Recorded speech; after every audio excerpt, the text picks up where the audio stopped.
Hi guys, எல்லாரும் எப்படி இருக்கீங்க? நல்லா இருக்கீங்களா? ஸோ இன்னைக்கு நம்ம என்ன வீடியோ பார்க்க போறோம்னா, நேற்று நடந்த சம்பவம், அதாவது அண்ணன் லெஃப்ட் ரைட்டுன்னு வாங்கினார்ல, அந்த வீடியோலாம் நான் வந்து போட்டல. அதில் ஒரு சில வீடியோ வந்து மிஸ் ஆயிடுச்சு கைஸ். ஸோ அதுதான் நம்ம இந்த வீடியோவில் பார்க்க போகிறோம். அப்புறம் ஒரு சில காமெடி வீடியோலாம் வரலாம், காமெடி பண்ணிக்கிட்டு இருக்கேன், அதையும் பார்க்க போகிறோம். ஸோ அதுதான் நம்ம இந்த வீடியோவில் பார்க்க போகிறோம். ஸோ வாங்க நம்ம வீடியோக்குள்ள போகலாம். எல்லா மேடையிலும் ரிப்பீட்டடா ஒரு விஷயம் சொல்லுங்க. நீங்க சொல்லுங்க. ஒண்ணு இன்னொன்னு ரிப்பீட். ஒண்ணு இன்னொன்னு. எத்தனை வாட்டி இந்த சீன் வந்தாலும் சலிக்காம வந்து நம்ம ரிப்ளை கொடுக்குறோம்ல, அங்க நிக்கிறாருங்க. இல்ல நான் கேக்குறேன், ஒரு கவர்மெண்ட்னால வேற ஒரு நல்ல இடத்தை தேர்வு செஞ்சு ஒரு பஸ் ஸ்டாண்ட் கட்டி தர முடியாதா? கேளுங்கண்ணா, கேளுங்கண்ணா, சும்மா போல தூக்கு மாட்டேங்கிற மாதிரி கேளுங்கண்ணா.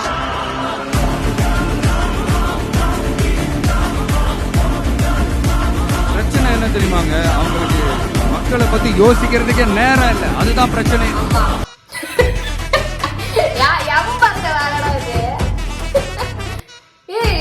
அப்படியே பார்த்த உடனே யார் யாரெல்லாம் வந்து பார்த்த உடனே வந்து வரிதாவங்கள் கோபியா, நான் நீ என்ன இங்க வந்துருக்கிறேன், அவ்வளவு பாசமா சார் கோபி மேல. டே என்னடா பண்ணி வச்சிருக்கீங்க? நம்மலாம் வந்து ட்ரோல் பண்ண வேணாம், இவங்களே ட்ரோல் பண்ணிடுவாங்க. Stalin uncle, what uncle is very wrong uncle. Some idea. TVK will take it, TVK will meet it, TVK will compete with it and TVK will conquer it. இந்த ஃபாரின்ஸ்லலாம் வந்து நீங்க பார்த்துருக்கீங்களா? பெரிய பெரிய பில்டிங்ஸ்ல, அதுக்கப்புறமேட்டு பெரிய பெரிய மால்ஸ்ல, அதுக்கப்புறம் எப்படி சொல்றது, பப்ளிக் டிரான்ஸ்போர்ட் போற இடத்துலயுமே அந்த மாதிரி பெரிய பெரிய எல்இடி மாதிரி போட்டுட்டு என்ன ஆடோ அதை வந்து ப்ரொமோட் பண்ணிட்டு இருப்பாங்க. ஸோ அது வந்து ஓட விட்டு இருப்பாங்க. ஸோ அந்த மாதிரி இருக்கு. என்ன மாதிரியான ஒரு ஐடியா? ஸோ இத்தனை நாள் நான் பார்த்த வரைக்குமே வந்து எந்த ஒரு அரசியல்வாதியுமே வந்து இந்த மாதிரி ஒரு ஐடியாவை வந்து கேம்பெயின் பண்ணி பண்ணதே இல்லைங்க. ஸோ இது ஒரு மாதிரி யூனிக்காவும் இருக்கு. ஸோ யார் அது இப்படி பண்றாங்க அப்படின்னு பார்க்கணும்னு தோணுது. யாரு மேல யாரு கீழே அப்படின்ற பாகுபாடெல்லாம் எப்போ நம்ம பார்க்க போறதே இல்ல. நம்மள பொறுத்த வரைக்கும் நம்ம எல்லாருமே ஒண்ணுதான், நம்ம எல்லாருமே சமம் தான். இந்த ஐடியா நம்ம லிஸ்ட்லயே என்னோட உயிர் வணக்கம் அப்படின்னு யார் பார்த்துட்டு இருப்பா? டிஎம்கே தான் பார்த்துட்டு இருப்பாங்க. அது கூட விடுங்க கைஸ், அது கூட விடுங்க. இன்னொன்று நான் ஒன்று காட்டுறேன். எடிட்டிங்கா இல்லையான்லாம் எனக்கு தெரியல, ஆனால் போட்டு விட்டுருக்காடுங்க.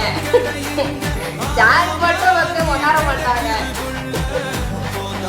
ஆனால் வந்து டாடா ஏசியில் வந்து இந்த மாதிரி ப்ளே பண்ணுறது வந்து எத்தனை பேர் வந்து நின்று பார்க்குறாங்க. நீ ஸ்மார்ட் கிளாஸே நீ தோரடி, எவனும் பார்க்க மாட்டான்.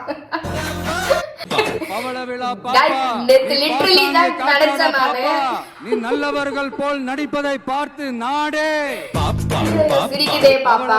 பாப்பா டிவிக்கு மாதிரி ஒரு தற்கொலை கூட்டணி ஒரு இளவும் தெரியாது, சும்மா லாஜிக்கே நிறைய தெரியும். தற்கொலை உன்னோட பெரிய வில்லன்கள்லாம் இருக்காங்க, சும்மா உன்னையே சுத்திலாம் வந்து. ஐயோ கடவுளே.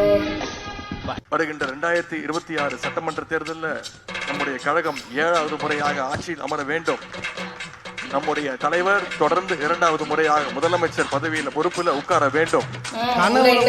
இன்னும் நீ என்ன பைத்தியக்காரனாவே நினைச்சுக்க. அதுதான் எனக்கு ஞாபகம் வருது. நடக்க முடியாத விஷயத்தை எவ்வளவு கான்பிடண்டா சொல்றான் பாரு. அதான் அவர் படத்தை எடுத்தே போட்டீங்க பாத்தீங்களா, அங்க நிக்கிறீங்க நீங்க. வந்து ஒரே ஒரு அறுவரையோட தற்குறிகள் சொல்லிட்டு இந்த நேத்து கூட சொல்லியிருந்தாரு பாத்தீங்களா, அவங்க நடத்தின அந்த விழாலேயே வந்து அவரோட எம்எல்ஏவே வந்து பேசியிருந்தாங்க. தற்குறின்னு சொல்றது வந்து அது சரியான இது கிடையாது அப்படின்னு சொல்லிட்டு அவங்களே சொல்லியிருப்பாங்க நேற்று சொன்னாங்கல்ல. ஸோ அவர் தான் இவரு. ஒரு பிற்படுத்தப்பட்ட ஒடுக்கப்பட்ட பட்டின இளைஞர்களை நம்ம விமர்சனம் செஞ்சுட்டு இருக்கோம். அது தவறான அப்ரோச். அறிவு திருவிழான்னு ஒண்ணு நடத்தினாங்கல்ல, சாரி அவதூறு திருவிழா. அதுல அவங்க தலைமையே குழப்பற மாதிரி, அறிவு கண்ணை திறந்து வைக்கிற மாதிரி ஒருத்தர் பேசியிருக்கிறார். என்னடா நம்ம கட்சியில என்னடா இவ்வளவு அறிவாளியா பேசுறீங்கன்னு அங்க குழம்பி இருப்பானுங்க. அது அவங்களோட எம்எல்ஏ. அந்த எம்எல்ஏ யாருன்னா நம்மளுடைய கொள்கை தலைவர்கள்ல ஒருத்தரான மக்கள் சேவகர் அஞ்சலை அம்மாளோட சொந்தக்காரர். அதாவது படிச்சவங்க தான் அப்படின்றத வந்து எந்த கட்சியில இருந்தாலும் அவங்க காமிச்சிருவாங்க. அதுக்கான எக்ஸாம்பிள் தான் இவரு. எவ்வளோ சந்தோஷம் பாருங்க. ஒரு அன்கண்டிஷனல் லவ் தான் வந்து ஃபீமேல் கிட்ட இருந்து நீங்க வந்து கலெக்ட் பண்ற ஒரு விஷயம். ஸோ வந்து நீங்க ஒரு அவார்ட்ஸ்ல கூட சொல்லியிருந்திருப்பீங்க சிவகார்த்திகேயன் சாருக்கு வந்து நீங்க கிட்ஸை பிடிச்சிட்டீங்க, இதை ஈடுவாயிட்டல இங்க என்னடா பண்ற அப்படின்னு கேட்ட மாதிரி நீங்க வந்து பாலிடிக்ஸ்குள்ள வந்த உடனே ஃபீமேல்ஸ்க்கான இம்பார்ட்டன்ஸ் அண்ட் ஃபீமேல்ஸோட ரெஸ்பெக்ட் அண்ட் ஃபீமேல்ஸோட ட்ரஸ்ட் எல்லாமே நீங்க பிடிச்சிட்டீங்கன்னா உனக்கு என்ன தம்பி பிரச்சனை? எனக்கு நீங்க உட்காந்துக்கிட்டே பிரச்சனை. ஏய், அரசு சொல்றத தேர்தல் அணுங்க, தேர்தல் அணுங்க. மாமா கோவம் வந்துருச்சு. ஓடா ஒரு பத்திரிக்கையில் ஒரு மைக்க தூக்கிட்டு கேமரா எடுத்து பெரிய வெங்காயம் மாட்டாங்க. அதே கேள்வி உங்களை கேட்டா ஒரு மைக்க பிடிச்சிட்டு மேடையில பேசுனா நீ ஒரு கட்சிக்கு தலைவராயா நீ அப்படின்னு அவர் கேட்டாருன்னா உங்க மூஞ்ச எங்கேத்தனை போய் வைப்பீங்க ஐயா? மொகரையும் போடாங்க ஐயா. அவர் மேல ஒரு அடி பட்டாலும் ஆபாசம் தவிர்ங்கள் ஐயா. உன்னதான் திட்டின்னு இருக்கோம் மைக்ல. எதை செய்தாலும் மைக்ல உன்னதான் திட்டின்னு இருக்கோம். எதை செய்தாலும் அதானே. என்னையா இழிப்பு இது? அவங்களுக்கு வந்து எப்படி சொல்றது, சீமானோட அடுத்த வருஷம் இருக்கீங்களே ஐயா நீங்க. உன்னதான் திட்டின்னு இருக்கோம் மைக்ல. எதை செய்தாலும் ஒன்னும் சொல்றதுக்கு இல்ல. He always used to say, I am his first wife. என்னது? He always used to say, I am his first wife. No, ஏதோ தப்பா இருக்குண்ணா. And whatever it may be inside the family, like even our honorable chief minister or chief minister's wife, they used to call me and then... கூடவே சுத்தும் போது எனக்கு ஒரு சந்தேகம் இருந்தது. அவளை விட பாப்பா அப்படின்னு கிண்டல் பண்ற நீ ஒரு அரசியல் பாப்பா. நீ என்ன பெரிய கிழிச்சிட்ட அரசியல்ல. சினிமாவோட இருக்கணும். அரசியலுக்கு வந்தா நான் கேக்குறேன், 1974ல விஜய் பிறந்தாரு, 1976ல மிசா சட்டத்துல ஸ்டாலின் ஜெயிலுக்கு போறாரு, புரியுதுங்களா? அப்ப நீ என்ன உனக்கு அரசியல் தெரியும்? இந்த மென்டலுக்கு வந்து நான் என்னதான் சொல்றது தெரியல. 1976ல வந்து இந்த மிசால வந்து உள்ள போனார்ல, ஆக்சுவலா அவர் அதுக்காகவே உள்ள போல, அவர் மேல பல வழக்கு இருக்கு, ஓகேவா? ஸோ அதனாலதான் அவர் உள்ள போனாருன்னு சொல்லிட்டு கலைஞர் வந்து அதை ப்ரமோட் பண்ணிட்டு இருந்தாரு. ஸோ ஆக்சுவலா அது அதுக்காக தான் போனாரா இல்லையான்னு இப்ப வரைக்கும் அது ஒரு கொஸ்டின் மார்க்கா இருக்கு. ஸோ அது தெரியாம நீ மென்டல் மாதிரி வந்து இங்க பெணாக்காத, போ ஓரம் போ. மைக்கு பிடிச்சி தமிழ்நாடு மக்களை காப்பாத்துறது வந்து உன்னை போய் கேட்டாங்களா? உன்னை யாருன்னா கூப்பிட்டாங்களா? உன்னை யாராவது மைக்கு பிடிச்சி பேசுன்னு கேட்டாங்களா? உன்னை யாராவது இங்க வந்து கதறின்னு சொன்னாங்களா? ஏன் வந்து கதறிட்டு இருக்கேன்? ஐயா நீங்க வாங்க ஐயா, உச்சத்தை விட்டு வாங்க ஏன்னு சொல்லிட்டு உன்னை கூப்பிட்டாங்களா? நாங்கன்னா வந்து சோத்துக்கு இல்லாம வந்து வேலை இல்லாம சுத்திட்டு இருக்க நினைச்சுன்றீங்களா? அதுதான் பண்ணிட்டு இருக்கேன். நீ கிட்ட வேற என்ன பண்ணிட்டு இருக்காங்க இவரு?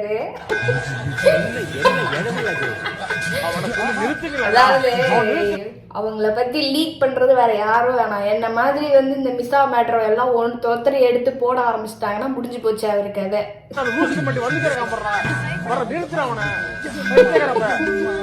நாங்களாம் ஐடியா கொடுக்க வேணாம், நீங்க ஐடியா கொடுங்க, நாங்க வந்து அதை இம்ப்ளிமெண்ட் பண்றோம். தற்கூரிய கிட்ட தானே ஓட்டு வாங்கினாங்க இவ்வளவு வருஷமா. அப்ப அவங்களும் தற்கூரி தானே. எதை வச்சு தற்கூரின்றாங்க? தற்கூரிக்கு மீனிங் தெரியுமா? தற்கூரினா என்னன்னு தெரியுமா? அந்த காலத்துல சைன் போட தெரியாது, அவங்களோட கை நட்ட வைப்பாங்க, தன்னோட குறிய வைக்கிறது தான் தற்கூரின்னு சொல்லுவாங்க. சோ படிப்பறிவு இல்லாதவங்கள சொல்லுவாங்க. ஓகே, இப்போ வந்து அந்த மாதிரி வந்து இன்னுமே வந்து அந்த தற்கூரி கேங் சொல்லிக்கிட்டு இருக்க அந்த தற்கூரி வந்து என்னன்னா, இன்னும் நாங்க வந்து அந்த காலத்திலே இருக்கோம், அதாவது ஸ்டாலின் ஐயா காலத்திலே இருக்கோம்னு நினைச்சுக்கிட்டு இருக்காங்க. ஸோ வந்து கிளியர் மைண்டா பேசுங்க, தற்கூரி தனமா வார்த்தை விடாதீங்க, அப்புறம் நீங்க தற்கூரின்னு பேர் எடுக்காதீங்க. யாருமே இல்ல. இன்னும் சொல்ல போனா ஸ்டூடெண்ட்ஸும் நிறைய யங்ஸ்டர்ஸும் வந்து தான் கட்சியில இருக்காங்க டிவிகேல. அப்படின்னும் போது யாருமே தற்கூரிங்க கிடையாது, எல்லாருமே தெளிவான பர்சன்ஸ் தான். அவருக்கு என்ன பேச தெரியும் அவர் சொல்லிட்டு இருக்காரு, எங்களுக்கு எல்லாமே தெரியும். விச்சுவல் வாரியர்ஸ் இருக்காங்க. அவ்வளவுதான் கைஸ் வீடியோ. ஹோப்ஃபுல்லி இந்த வீடியோ உங்களுக்கு ரொம்ப பிடிச்சிருக்கும்னு நினைக்கிறேன். நெக்ஸ்ட் ஒரு சூப்பரான வீடியோல உங்களை பாக்குறேன். பாய்.